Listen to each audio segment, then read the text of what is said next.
My name is Anna Eklöf and I am a professor at Linköping University in Sweden.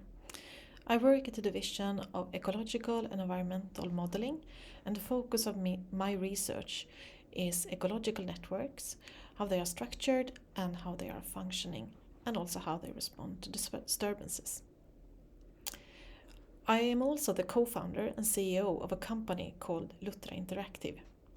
Luttra Interactive is focusing on doing interactive visualizations and gamification of science, preferably ecological sciences.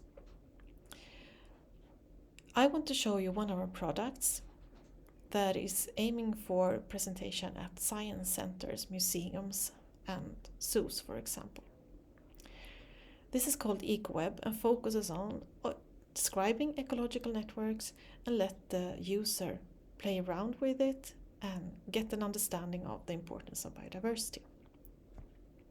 This particular ecosystem I'm showing here is a Swedish forest. At first, the user starts to build up a simple food chain. It does this by placing different species on the playing table. So here a primary producer, an herbivore and a carnivore. The user can see how the species differ in population sizes and follow how they change based on each other's presence and absence in the graph down here.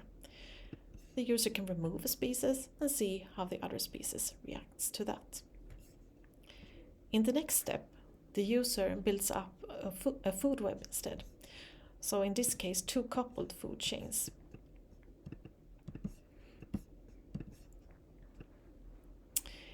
Here we can see that some consumers are preferring some prey over the other. For example, this consumer prefers this prey more than this one, which is indicated by the different thickness of the lines.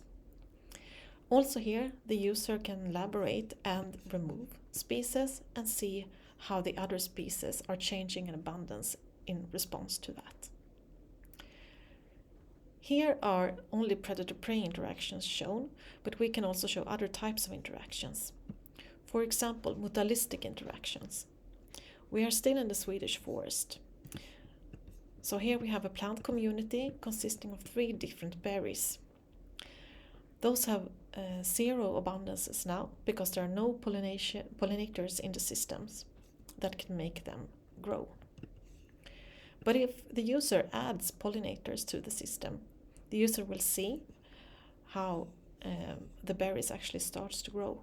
And the more pollinators and of more kinds of pollinators that are added to the system, the better are both the plant community and the pollinator community doing.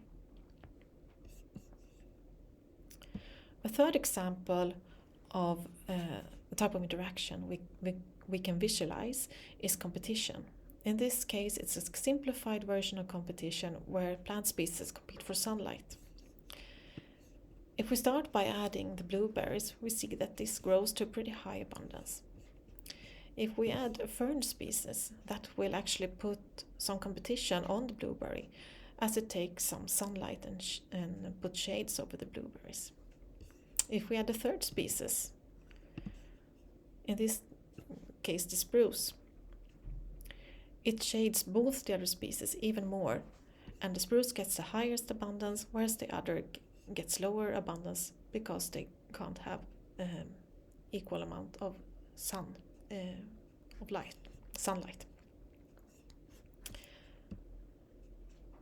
The user can also play around with a large ecosystem. In this case, it's about 100 species still in the Swedish forest. It's organized as such that here we have the primary producers, and to the right we have the top predators. The user can pick a species and see which interactions that particular species has in the web. The white lines are representing what this wood mouse eats, and the red lines represents what other types of species that are eating the wood mouse. The user also gets some information about this particular species down here. For example, it also gets the IUCN status. In this case, it's least concern.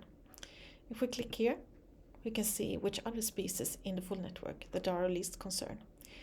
In this case, it's the majority of the species, since we focused in this dataset on common species that people can actually go out and easily find in their outdoor nature. This was a little bit about our product EcoWeb. I hope you find it interesting and want to hear more about it. Thanks for listening.